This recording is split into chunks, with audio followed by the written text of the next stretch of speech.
designed to undermine them.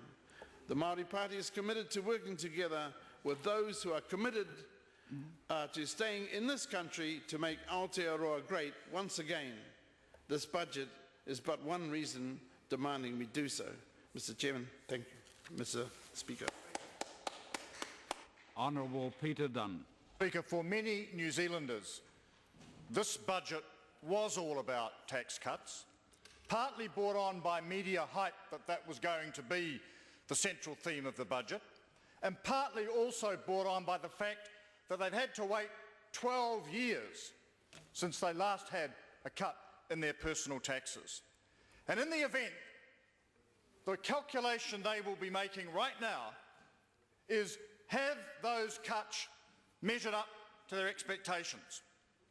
I think the moves announced this afternoon are a step in the right direction. They're a logical flow-on from the moves we made last year with the business tax review. But with petrol having hit $2 a litre early this morning, with the dollar having gone up this afternoon in the wake of the budget, and thus suggesting that early relief from rising mortgage rates is unlikely, it's more than likely that those many New Zealanders who are hanging out for this afternoon's tax cuts announcements will conclude that they are just a step in the right direction, that they haven't, over the 3-year period, given them the type of relief that they were expecting.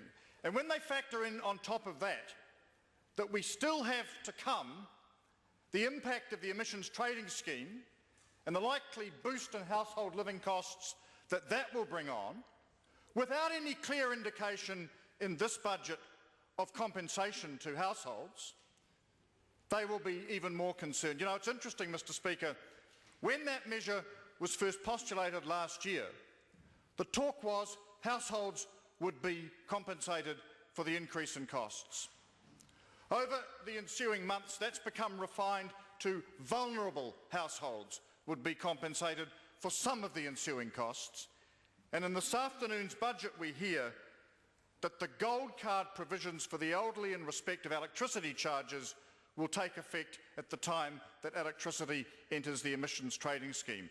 I have no problem with that aspect, but I have a huge problem with the fact that those New Zealanders who have got a tax cut this afternoon may now be forced to view that as not the dividend for the economic good years, but the down payment on the cost of the ETS to come. And I don't think New Zealanders will tolerate that for one moment. So we take this budget. UnitedFuture welcomes the positive steps in it towards addressing tax issues. They are a start, but there's a long way to go yet. We still have a tax system that requires fundamental adjustment to its basic integrity. We have long argued for and will continue to support the alignment of the top personal, the business and the trust rate at 30 cents in the dollar. We have long argued for and will continue to support couples with dependent children having the right to split their incomes for tax purposes, to make it that little bit easier for them to get around their daily circumstances.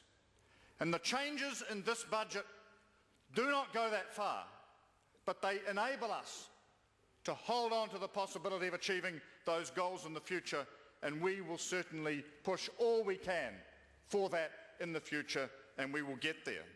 Because I'm reminded of this fact.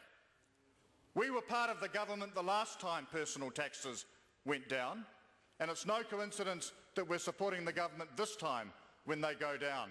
We just want to make sure they go down that much further, and we will. But beyond that, Mr. Speaker, there's a fundamental lesson that's implicit in this budget. It's implicit in any debate about New Zealand's economic performance and future.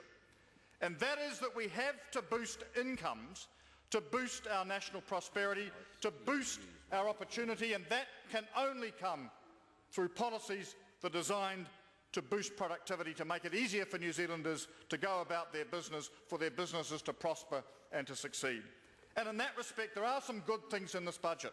We welcome the improvements in terms of the investment in physical and intellectual infrastructure. I'll come back to that in a moment.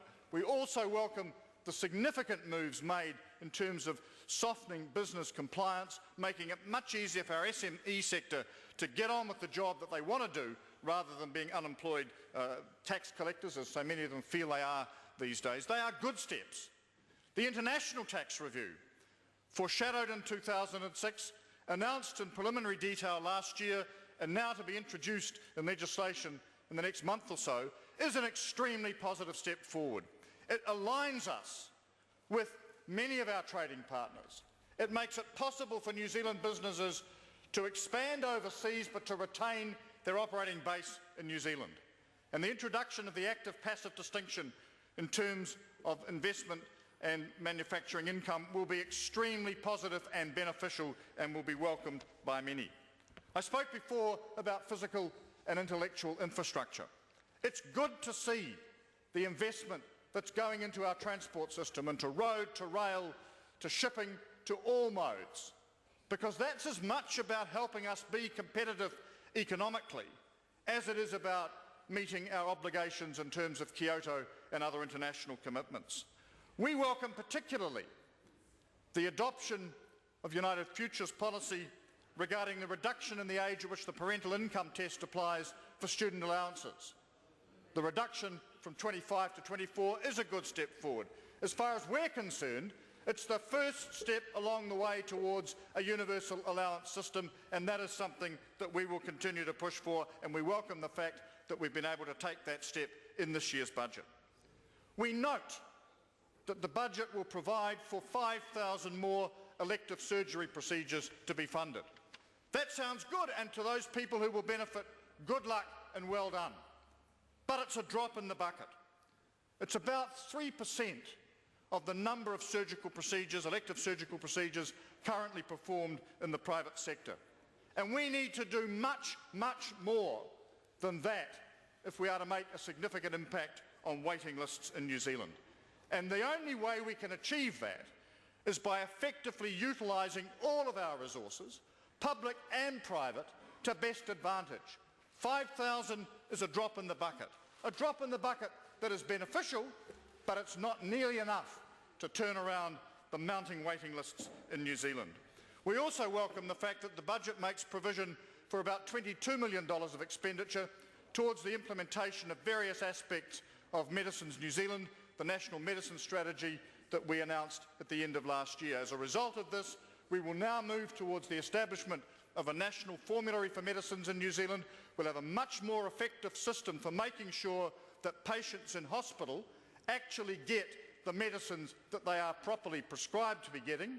Believe it or not, we have a big problem at the moment of patients not actually always getting the medicines that they are prescribed for various reasons.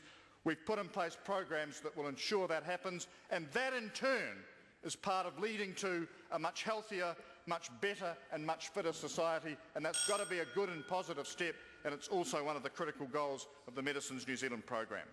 Overall, Mr. Speaker, this budget continues a trend that I think has been apparent through the life of this government, of a series of quite significant building block changes that have been made and often not noticed, because while the government has been good, in my view, at putting the building blocks in place, it has fallen short in terms of its ability to articulate a vision for the future of New Zealand.